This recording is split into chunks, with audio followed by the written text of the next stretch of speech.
I'm Sarah. I am 33 years old, and this is how I caught my husband cheating. It all started when I picked up Jake's phone from the dresser and announced cheerfully, "You got a message from some Christine." I tilted my head and smiled mischievously, looking intently at my husband. "Well, let's open it and take a look together."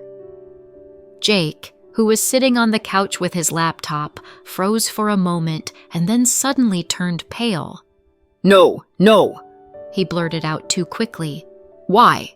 What for?" The thought flashed through his mind. Christine had recently become his mistress, and now he sensed that a huge scandal was just a moment away. "It's something work-related," he said.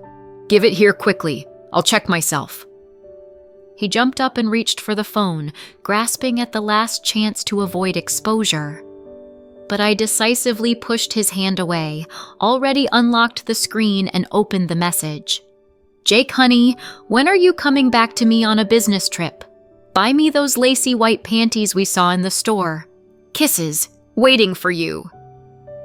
I slowly turned my gaze to my husband. "Yeah, really work-related?" I said calmly, hiding an angry smirk. "Give it here!"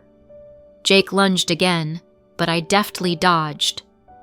"Darling," I said softly, "let's reply together." And before he could try to snatch the phone again, I was already typing. "Why don't you come to me instead? You'll get panties and even a robe. Waiting, kisses." I added our address in New York City and hit send. While the message was marked as read, I deleted both chats. Jake watched me with eyes wide in horror, as if he'd just learned his favorite borscht was made with cat paw instead of beef. "What did you do?" he whispered in terror. "Oh, nothing," I smiled. "Just invited your Christine to visit us. You have such a busy life. All those business trips, panties, and it's so boring here. We need to liven things up." Jake clutched his head in his hands. "Honey, why are you so scared?" I asked. "Wasn't that message work-related? When's your next business trip, my love?" Jake swallowed nervously, already anticipating the scandal and frayed nerves. "It's just a joke," he said. "A stupid joke, you know? It's not what you think at all." Listening to my husband's excuses, I nodded. "A joke, you say? Well then, let's joke too. Maybe your Christine will turn out to be even more fun than us." "Oh God, Sarah," he groaned. "Please, no." "Too late, darling. She's already on her way. We're expecting her any minute now." Jake was gasping for air. "I need to call her urgently. Urgently need to stop her."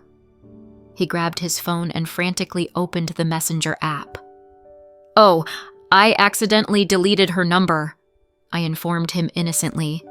"Now you'll have to explain in person. It's no big deal, right? You just replied with a joke to her joke.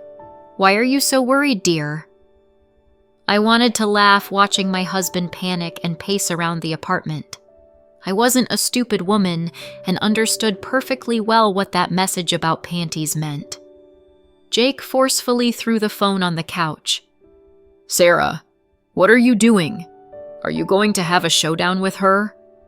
"Of course not," I sighed. "I just want to see what our new corporate communication standards are like.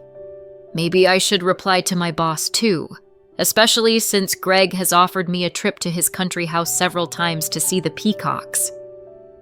Jake groaned and covered his face with his hands. And 40 minutes later, there was a ring at the door.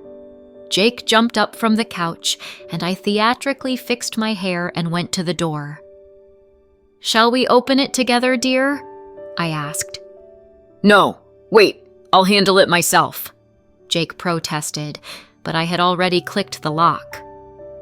On the threshold stood Christine, tall, long-legged, looking at me appraisingly with casual disdain in her eyes. "Who are you?" she asked. I smiled broadly. "I'm Sarah, though Jake calls me Kitten. And who are you?" Christine was silent for a couple of seconds, as if digesting what she'd heard. "I'm Christine," she muttered. "Jake called me." Of course," I chimed in. "Come in, since you're here. You'll be our third. You don't mind, do you?" Meanwhile, Jake had cowardly retreated to the bedroom. Christine cautiously stepped over the threshold. There was a rustle behind her back. Jake had poked his head out. I spun around lightning fast. "Oh, here's our hero! He just can't sit still!" Jake froze like a deer in headlights. "Christine," he swallowed nervously. I didn't write to you." Christine turned to him sharply. "What do you mean, you didn't write?" "It was all her!" Jake cried hysterically, pointing at me. I just smiled and clapped my hands. "Why so shy, Jake? You picked out panties and a robe for her. You say you didn't write? Should I lend Christine something of mine then?" Christine slowly turned her gaze to Jake, her lips pressed together haughtily. "Jake, I don't understand what's going on here, and who is this woman anyway?" Jake tried to say something, but I immediately interrupted him. "I'm his wife," I said, looking Christine straight in the eye. "What? You're married?" Christine exclaimed. "So you feed your wife lies about business trips while you—" "Christine, wait!" But Christine had already tossed her head and snorted contemptuously. "You pathetic liar! And I wondered why you didn't want to visit me often. So that's what it is. You're working on two fronts. Although I doubt there's enough of him for two," I chimed in indignantly. "You know, Christine, I've been supporting him, feeding him, raising him. But now I think I'll let him go. Will you take him?" Christine scoffed disdainfully. "Well, you're right. Why do you need him?" I nodded. "You know what? I agree with you. Look how pathetic he is."